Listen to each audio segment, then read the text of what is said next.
changelings, witches. To be accused of being something other, something unnatural, was once a very real and terrifying threat. Once an accusation is made against you, there was little you could say or do in defence. You are at the mercy of a person or people who want to settle a score with you, benefit from your death, or are simply caught up in a mass hysteria.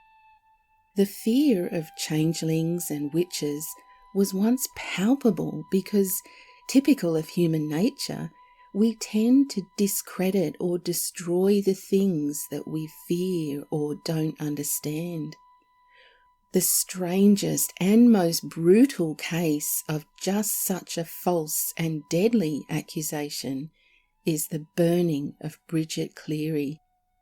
Even in the late 19th century Ireland, when the fear of a loved one being swapped out for a malevolent fairy changeling was a genuine fear, the case of Bridget Cleary sent shockwaves throughout Ireland and the wider world.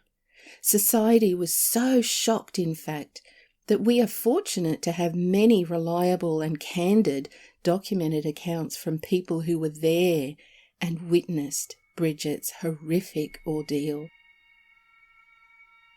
County Tipperary, 1895, and Bridget Cleary was 26 years old. She was known among her family and neighbours as strong and capable, and she enjoyed a well-regarded position in the community as a seamstress.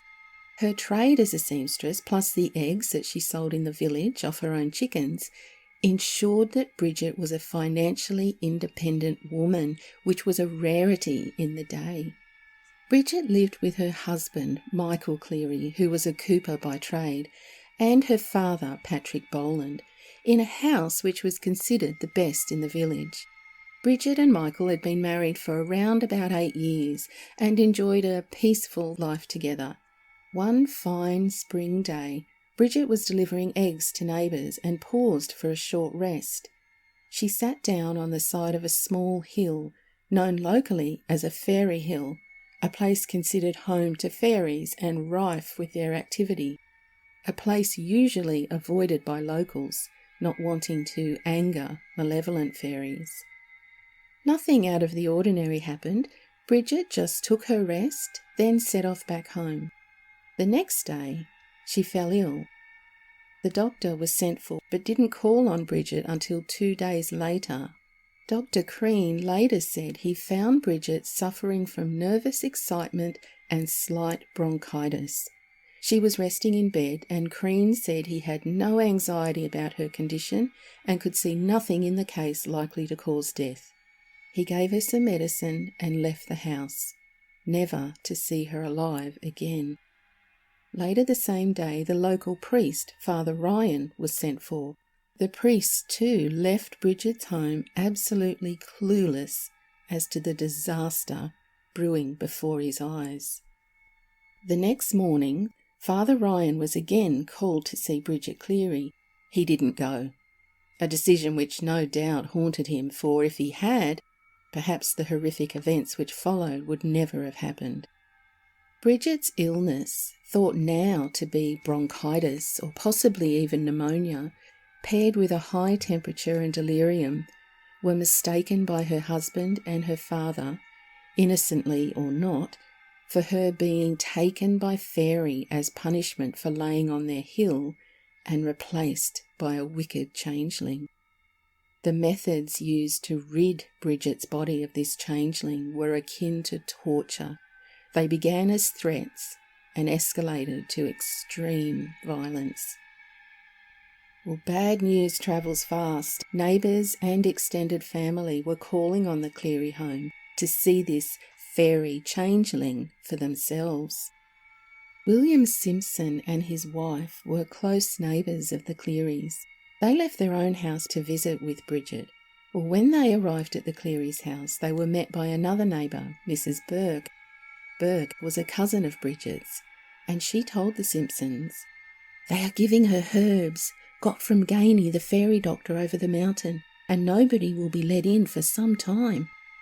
It was then Simpson noticed that both the window shutters and the door were locked tight. The four waited outside the door, where Simpson later reported he heard shrill cries and someone shouting, "Or we will burn you." Soon after, the door of the cottage flung open and cries of "Away she go! Away she go!" were heard inside, supposedly the spirit of the dark fairy. Well, amid this confusion, the Simpson couple worked their way into the cottage, and it is from here we know exactly what happened next. Simpson said, "I saw 4 men, all neighbours or relatives, holding Bridget Cleary down on the bed. She was on her back and had a nightdress on her. Her husband, Michael Cleary, was standing by the bedside. Cleary called for a saucepan of urine and said, 'Throw it on her.' The liquid was poured over Bridget several times. She struggled and cried out, 'Leave me alone!' Well, Michael Cleary then gave her some liquid with a spoon directly into her mouth, and she was held down by force by the group of men for 10 minutes afterwards, one of the men keeping his hand on her mouth. All the while the men kept her body swinging as they shouted, 'Away with you! Come back, Bridget Boland, in the name of God!' and Bridget screaming horribly in pain and fear. It was Simpson's opinion that at this stage they believed Bridget to be a witch or to have a witch in her, and they endeavoured to hunt it out of the house by torturing her body. It's worth mentioning that at this time there were 13 people in the cottage who witnessed what happened next. Bridget was lifted out of the bed by the men and carried to the kitchen fireplace. Simpson, it was said, couldn't hide his shock to see red burn marks on her forehead, to which one man defended by saying they had to use the red poker on her to make her take the medicine. Well, the 4 men then held Bridget Cleary in her nightdress over the fire. Simpson could see her body resting on the bars of the grate where the fire was burning. In an effort to make them stop the torture, Bridget pointed to the window of the cottage and called, "The police are at the window! Let me go! Let me go!" They didn't. Instead, as fire licked Bridget's body, Michael fired questions at her, and through her pain and terror she answered them all. But though she passed every test they set her, the torment didn't stop. She was put to her bed and lay there in a pitiful state. Visitors came in and out of the cottage all the next day. Not one offered Bridget help to escape her captors, get medical attention, or even a kind word. Later that day, Bridget gingerly got up out of bed, put on a dress and shawl, and sat beside the fire, perhaps in hopes of showing her tormentors that she was back to normal. But Michael wasn't done with her. He forced her to undergo the ordeal by bread. That is to say, she was forced to eat 3 pieces of bread to prove that she was right.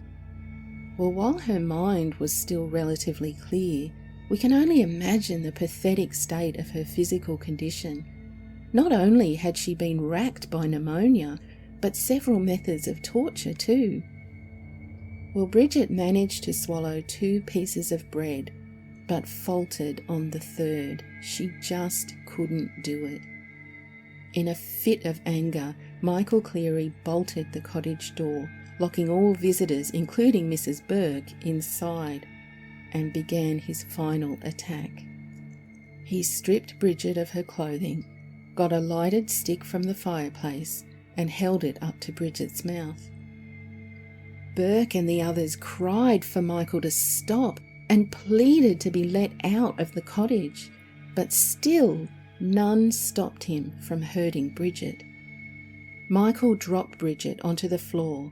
Her head sustained a heavy blow on the edge of the hearth. Then he threw lamp oil on Bridget and watched her burn.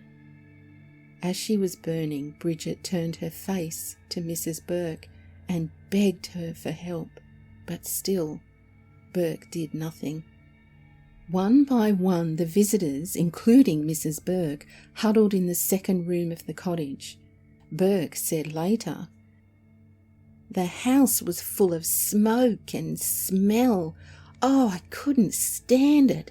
Then Michael came up into the room where we were and took away a large sack bag. He said, 'Hold your tongue. It is not Bridget I am burning. You will soon see her go up into the chimney.' My brothers said to him, 'Burn her if you like, but give us the key and let us get out.' While she was burning, Cleary screamed out, 'She is burned now. God knows I did not mean to do it.' When I looked down into the other room again, I saw the remains of Bridget Cleary. Given the trauma to her head, it is not known if Bridget was fully conscious when Michael poured lamp oil on her and she burned to death, there on the floor of her cottage. But the fallout from Bridget's death was swift. Bridget was buried in a shallow grave, and it is said that Michael sat for 3 days on the nearby Fairy Hill waiting. In his mind, he had rid his wife's body of the changeling and expected his real wife to emerge from the Fairy Hill good as new. Or did he? There has been plenty of speculation that Michael himself had succumbed to a bout of madness. In fact, during her ordeal, Bridget accused Michael of being the only one away with the fairies. She was a strong, feisty woman, but sadly, this accusation probably did nothing to support her claim that she wasn't a changeling in the eyes of her husband. In April the same year, Michael and 8 other people appeared in court to answer the charge of Bridget's murder. The court accepted Michael's claim that he truly believed his wife was a changeling and he was merely trying to rid her of the fairy. He was convicted of manslaughter. He went on to serve 15 years in jail and on release migrated to Canada. No family, friends or neighbours attended Bridget's funeral. The rites were performed by 4 police constables and she was buried under darkness in the same grave as her mother. The story of Bridget Cleary doesn't end there. To this day, Bridget Cleary is often referred to as the last witch to be burned in Ireland. And I'll admit this gets under my skin because Bridget was never a witch, never even suspected of witchcraft. But sadly, that image has been etched into generations of children with this popular jump rope rhyme. Are you a witch, or are you a fairy, or are you the wife of Michael Cleary? When we look back at incredible stories like this one, it's easy to forget that we're talking about real people, real lives. You know, last year, a direct descendant of Michael Cleary reached out to me and said how these events have echoed through the generations of her family. I won't say her name in case she'd rather I didn't, but she was absolutely delightful and has been a lovely supporter of the channel. I think it's important to pause and remember that Bridget and Michael Cleary aren't characters in a book or a film, but real people who suffered real pain, and I hope that we've shared their story respectfully.